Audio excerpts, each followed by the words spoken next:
Hey guys, this is Sean from HZad Education, and today we're going to talk about how to create and build your own business successfully. We're going to talk about the proper way to do the right business and who is supposed to do it and how to do it and everything. We're going to talk about specifics, okay? So we're not going to talk about, to be a businessman, you need to be really hardworking or consistent, etc. I'm actually going to tell you guys exactly what websites you can go to start your business today and how to build customers and how to make it a big business or a small business, etc. We're also going to talk about how much to invest in terms of the time and money. And no, you don't have to invest much. There's basically $100 or $200 you need to invest to create a website, and that's it. And honestly, you can start without a website too. In my first 2 years of business, I didn't invest a penny my first 2 years, and I was making a pretty good profit. So you don't have to really invest anything. And today we'll discuss how that works.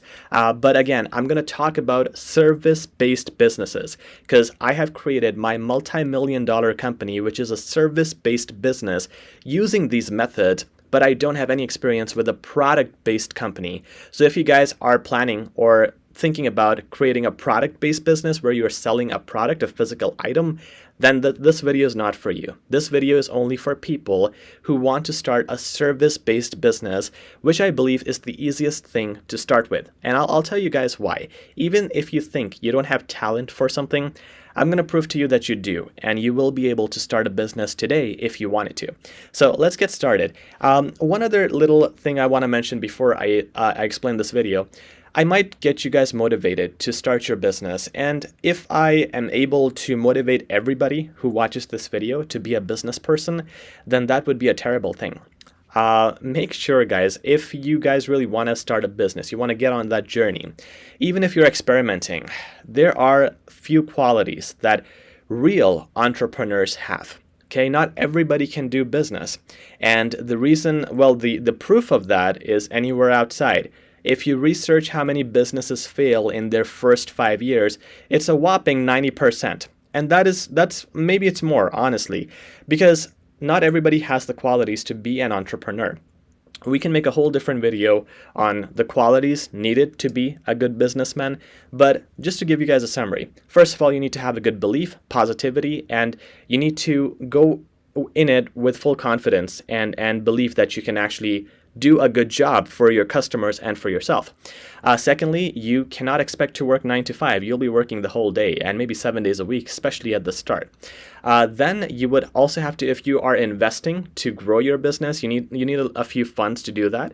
You also need to be a risk taker. You need to be able to try new things, contact new people. You need to develop partnerships with companies and with customers, and make sure you are able to socialize with people in order to grow this, because you need the help of people to do this. Finally, you need to be able to deliver really good quality service. You also need to be really professional when you talk to your customers. So you need all those things. And if you think you are unable to do it, then don't do it. Because if you get into a business, into starting a business without having the qualities of an entrepreneur, you will fail. And it's much better you stick to a job. And again, jobs are really good. Some people working in companies earn way more than businessmen. So you don't have to do a business, but you can do a quick Google search. Again, that topic will take a long time. If I tell you what are the qualities of a good entrepreneur, do a Google search. Search out the signs for signs to be an entrepreneur, signs that I'm destined to be a businessman. If you don't have those signs, like some of the ones I mentioned, don't watch this video, because you will only waste your time and money and probably your career. So if, on the other hand, you think you are having all those qualities, you're persistent, you're dedicated, you have great ideas, you're a risk taker, and you're not shy to work 12 hours a day for 7 days a week, then let's continue talking about this topic. Guys, the first thing we need to do is figure out your talent. Everybody has some sort of talent, and I'm going to list the points we have, the different talents you can have in the services field. Okay, so childcare and nanny. Maybe you are a mother, a single mother, or you're married, or maybe you're not a mother, but you have experience dealing with kids, or you don't have experience, but you think you will be good in that. this is one field for you. It's a growing field in Canada and the US. And sorry, we're going to talk about the businesses in Canada and the US because I only have experience marketing in North America. So this is a growing field. It never has enough service providers. Parents are always searching for daycares and babysitters. So the demand is plenty here. Okay, and it's also for guys too. So if you want to be a nanny, that is one field to consider. The other is cleaners. Anybody can clean. Guys, you just go into Superstore or Walmart, buy a bunch of cleaning equipment, and you can start your own cleaning business. That's literally how every cleaner starts. And nowadays, people are making $1 million businesses with their cleaning company. So it's a great idea. Entertainment. Do you have DJ, guitar, singing, any experience? Or if you can do shows, are you able to provide entertainment? The next thing is finance. Now for this, you need licenses. So probably you are a financial advisor. You have done some training. You have done some course. Can you advise people on their finances? Maybe you're a tax accountant. Maybe you're an insurance provider. And if you're not any of those things, but you love finance, you can always study those things and get into that field. Next is fitness. Again, you need a certification for this, but if you have one or if you want to get one, you have a passion to train people on how to improve their physique, become a fitness trainer. You can build a business with that. Catering. Are you a good cook? Do you cook good food? Well, you can start catering today and you can start marketing it. People will start buying from you. Simple as that. Health and beauty. If it's probably for the ladies, if you guys are able to do makeup, lash extensions, and all the wonderful things that women do with makeup. I'm not an expert on that. But if you're able to be a beauty service provider, this is a good field as well. Moving, again, anyone can do this, especially the guys in this field. So you think you have free time, you have a little bit of muscle, you can put an ad up for moving services. You can be a mover and earn pretty good. You won't earn less than $20 an hour. Okay, music lessons, guitar, singing. Again, if you can provide those lessons, you can be a music instructor. Photography and videography. So, again, a lot of people nowadays have passion for photography, especially with all the Snapchat and Instagram, etc. If you think you can make this into a field and buy just a cheap camera to begin with and go into family functions, you can start with that and you can make a career out of this. Skilled trades. Skilled trades are things where, you need some experience and qualification in it. It's for any type of work, maybe backyard work, maybe removing snow, and you don't need any experience with that. Removing snow, removing leaves in the summertime, raking, and then any amount of labor that's involved. Even if you can be a plumber, if you can fix things, if you can repair things, this is a good field. The next is tutors, and this is the field that I chose because I was able to teach English. And again, how do I know I'm able to teach English? Because I taught people in school. And you guys would have done something in life. You would have done something in school, at home. There would be some achievement that you would have, or you are better at, or you just have spent more time in it.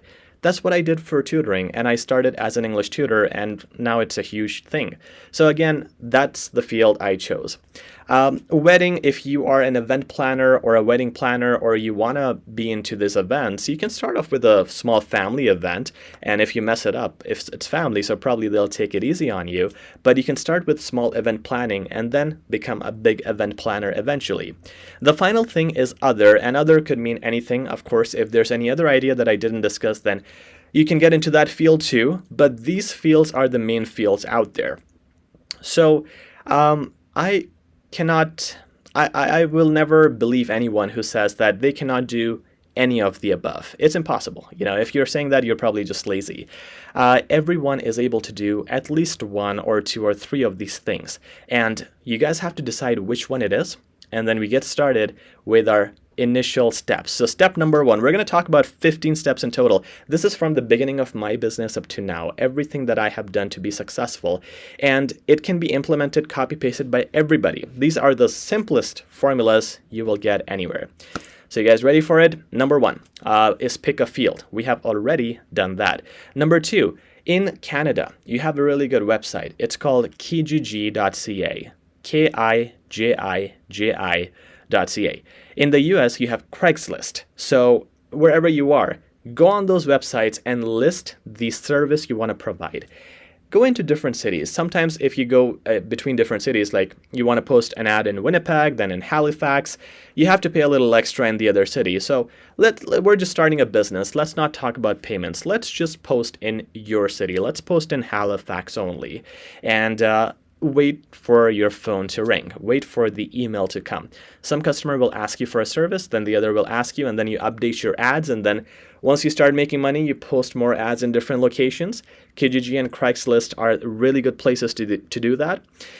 Then again, with every field, there is a specific pool of websites. For example, if I search for English Tutor Toronto, I get links of superprof.com, preply.com, etc. So those are websites which have tutors profiles saved there. So I know if someone in Toronto wants an English lesson, they will click on those websites. So I'm going to go and register my company or my name on those websites. If I'm in the US, if I type Chicago English Lessons, I get ads of wiseant.com, frogtutoring.com. So now I go and put my name on those websites as well. So now if you want to be a plumber and you search for plumbers in Calgary, you search for things that your customers will type on Google. Now you see the results, you will have different websites coming up. You want to go on each website, register your name so that next time customers click on that website, they can see your name there as well. All of this is zero investment. There's no money you pay here, okay? The next point, number 3, we're going to talk about investing time, okay? Here is where you grow your Instagram, Pinterest. These are the things I use: Instagram, Pinterest, your YouTube channel. You should write a blog as well, and Facebook. So you don't have to pay for marketing. All you got to do is go on these places once or twice a week. Post something there. You're a cleaner, so you can post an ad about cleaning, or you can talk about 5 things to maintain your cleanliness at home. Okay, so when people see that, when people Google search your name, the first things that come out, and you can search it for any business, you can search it for my business too. The first links that will come out are YouTube, Facebook, and Pinterest, and so on. So if they see that this guy is posting regularly, he has knowledge, he's posting good articles, then they'll click on your business and call you because now they trust you. So you got to do this with social media. And eventually, so what happened with my YouTube recently, in October I had no subscribers, and now I have 3,000. So eventually YouTube picks up, or Instagram picks up, or some algorithm picks up your content and it gets promoted, and now a lot of people start noticing you. So keep doing that consistently. Don't stop, do it consistently. The next thing, this is probably the only investment you need to make, and you don't have to, but I highly recommend that you do. Create a website. Go on GoDaddy.com or Wix.com. Those are my favorite providers. You got to pay $200 or maximum $250 a month. A year, $250 a year. So it's really not a big investment. Creating a website will do a lot of things. It will make you more legitimate.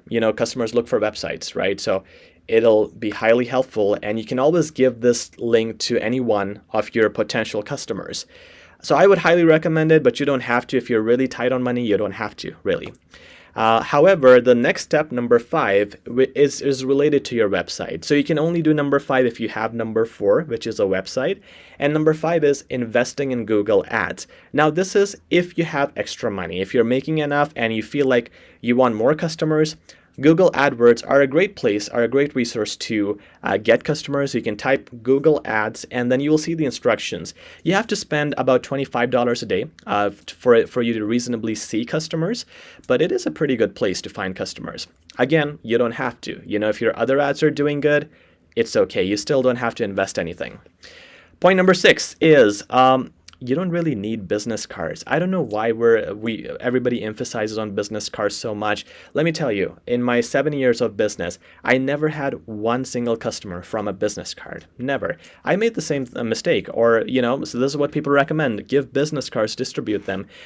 I've never got a customer from a business card. Most people throw your business card. And you know this because when people give you a business card, you probably do the same, right? So you don't need a business card. What you need to do is provide a great service. People don't even care about a business card, but if I provide a good service, they remember my name forever, and even after 3 years, they'll pick up the phone, they'll have my cell phone number, they'll give me a call because they know that I can provide a good service. That's what you need. If you provide good quality service, you don't need business cards. And what if you provide a crappy service and give a business card? What is that going to do? So don't invest in that. It's I don't understand why people do it, especially nowadays. Most interactions will be online, so you probably wouldn't be handing out business cards anyway. Number 7 is exactly what I was saying. Do a good service. Of course, I don't need to emphasize it. If I'm a teacher, I'm going to make sure I get you your results. I give the customer what they want. If you want a good score, I need to make my research and knowledge perfect on how to get a good score. And I need to assess every area and correct every area to get you there. So doing a good service is, of course, the most important thing. Give your customers flexibility. Next point. When people contact me in my business, I can tell them I have multiple teachers. That means I can give you multiple prices. You want to pay less? Fine. Pay high for a qualified teacher? Fine. If you want to, honestly, sometimes people want to study 11 p.m. at night. I have a teacher for them. 5 a.m. in the morning, I have a teacher for them. And that's because we have multiple teachers. So giving customers flexibility is much better. You should always be able to say yes to your customer.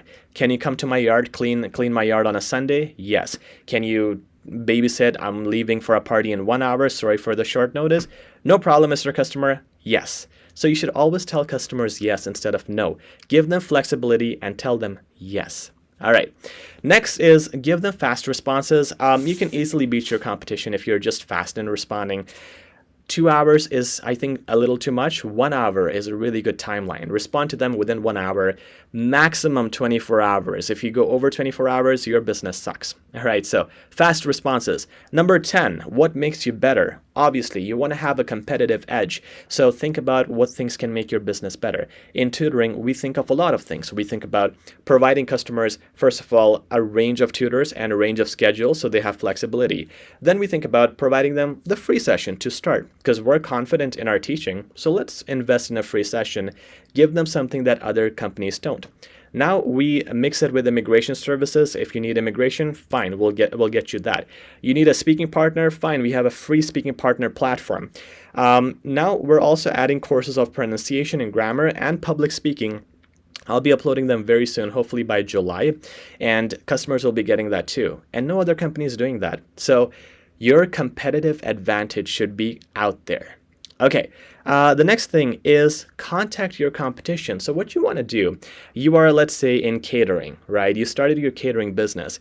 Contact other catering companies as a customer. Maybe buy their product, maybe don't, but see how they respond to you. See what they offer. This will give you a lot of idea. And again, you don't copy their ideas because you got to be better. So you come up with your own thing, but at least by contacting them, you'll have information on what other people are doing and how you can do the same or better. Okay, the next thing is register for an incorporation. The one mistake I was making in my first few years, again, this is for Canada or the US, if you register as a sole proprietorship, as in a business, you pay a lot of taxes. But if you register as an incorporation, you pay just 10% tax. And you can declare a lot of expenses like your cell phone usage for business, food usage, travel usage. You can deduct so many things and you can save a lot on taxes, So register for an incorporation. It's a $350 registration, but you want to do this once you start making money because you have to declare it to the CRA or to the IRS in the US. Okay, the other thing is you want to contact, this is point number 13, you want to contact companies. This is another thing I learned very late in business. I was just working with customers, right? So I'm marketing to customers, people at home, people in offices, etc. But I should have, at a very early age, started marketing to businesses. So, a company has employees who are immigrants. They need English teaching. I'll teach them. There are schools who have students who are looking for teachers. I'll go to the school and tell them, I'm a teacher, we have a company, send your students to me. So I needed to contact companies instead of contacting customers. When you make contracts with companies, customers start flooding in from those companies. So you want to build partnerships with people who are in your field. So if you're a cleaner, for example, stop waiting for people to call you to come and clean their home. Go into offices, go into buildings. Tell them, I'm a cleaner, I have a company, I'm going to clean your office spotless. You won't see a spot, it's going to be shining. And make partnerships with them. With companies, you can get very big contracts, like a 12-month contract, and it's going to be profitable. So do that. Do B2B, business to business marketing, along with business to customer marketing. It's just a way to grow yourself even more. All right. The next thing is hire employees. So you can't do this forever, right? So you got to hire employees as soon as you grow, you start making more money.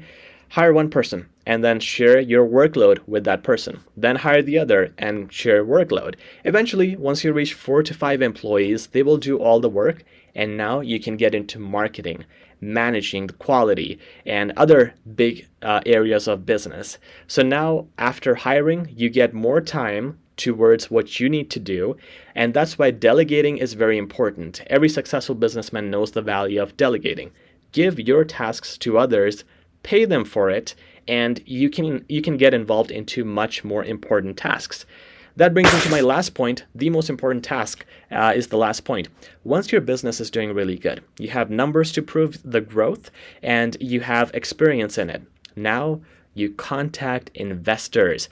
I don't know why people don't teach this, but every big company that has become big has become that way due to the help of investors. Airbnb had investors, Facebook had investors, every single company. You cannot be big without investors. So I don't know why this point is not emphasized when you watch videos on YouTube talking about business. Getting an investor to invest in your company is the biggest thing you can do. If someone gives me $100,000, an investor, and I tell them, okay, take 10% off my company, give me $100,000, or maybe take a little less of my company, they will get the valuation of my company. That will become their asset. I'll get $100,000. $100,000 could be used for marketing, could be used for hiring quality teachers. Maybe I can pay them a bigger rate, but they will have good quality. They'll give me more references. It could be used in upgrading my website. Maybe I can include e-commerce there. I can use $100,000 to grow my business in ways that I cannot even imagine, right? So getting an investor to help you with the finance will just boost your company's level a lot. It will give you the funds you need to do everything. And of course, you need funds for everything. And if you don't have anything in mind, marketing is the one thing, right? And then, of course, once you develop the business, there are other needs and you need funding for it. So once you have good numbers and profits to show, contact investors. Go on LinkedIn. There are lots of investors there. Go on LinkedIn. Contact investors and tell them about your business. Tell them why they should invest. And once they do, use that money to make your business an amazing platform which the world will recognize. Just like we at HZad Education are a global platform that the world recognizes and thankfully respects, which I'm very grateful for. But again, that's based on all these points that we follow on the great service we deliver. So guys, that is it. This is our video today. If you have any questions, feel free to comment. If you find this video useful, if you think that with this video you will be able to start your own business, do share it with your friends. Spread the word. Do give it a like and subscribe for more quality content like this to come. Thank you very much. Take care.